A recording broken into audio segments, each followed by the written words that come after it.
Vinegar শব্দটা সাথে আমরা সবাই পরিচিত। হ্যালো ভিউয়ার্স, আসসালামু আলাইকুম। আজকে দেখেন আমি কয়েকটি উপকরণ দিয়ে আপনাদেরকে দেখাচ্ছি যে ঘরে কিভাবে ভিনেগার বা সিরকা বানানো যায়। এটার জন্য আমার প্রয়োজন হবে 1 লিটার পানি। এই পানিটা অবশ্যই ফুটানো ঠান্ডা পানি হতে হবে, মানে যেই পানিটা আমরা খাই সেই পানিটাই এখানে লাগবে। আর এখানে লাগবে 1 cup acetic acid. Measurement cup দিয়ে একদম 1 কাপ মেপে নেবেন। নর্মাল চায়ের কাপ দিয়ে মাপতে যাবেন না, কারণ সেই চায়ের কাপটা অনেক সময় ছোট বড় হয়। একদম মেজারমেন্ট কাপ দিয়ে মেপে নিলাম 1 কাপ অ্যাসিটিক অ্যাসিড। এই অ্যাসিটিক অ্যাসিডটা আপনারা যেখানে কেমিক্যাল বিক্রি করে সেখানেই পেয়ে যাবেন। দিয়ে দিলাম 1 চামচ চিনি। এই চামচ দিয়েও চিনি দিতে যাবেন না, কারণ এই চামচটা অনেকের বাসায় 4 চামচ ছোট বড় থাকে। এই জন্য আমরা মেজারমেন্ট চামচ দিয়েই 1 চামচ চিনি দিব। 1 চামচ সাদা লবণ, যে লবণটা আমরা সচরাচর খাই সেই লবণটা, আর দিয়ে দিব 1 চামচ সাইট্রিক অ্যাসিড। এই সাইট্রিক অ্যাসিডটার জন্যই কিন্তু ভিনেগারটা টক হয়। আমরা দেখবেন চানাচুর খেলে চানাচুরের মধ্যে একটু টক টক লাগে, তার কারণ হচ্ছে চানাচুরে এই সাইট্রিক অ্যাসিডটা দেওয়া হয়। যখন আমরা জেলি বানাই সেক্ষেত্রেও কিন্তু ওই সাইট্রিক অ্যাসিডটা দেওয়া হয়।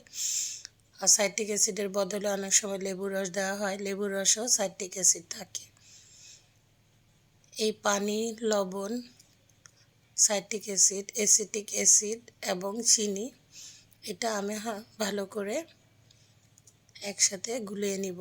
কিন্তু হুইক্স দিয়ে কিন্তু এটা বিট করতে যাবেন না, যাতে এই লবণ চিনিগুলো পানির সাথে মিশে যায়।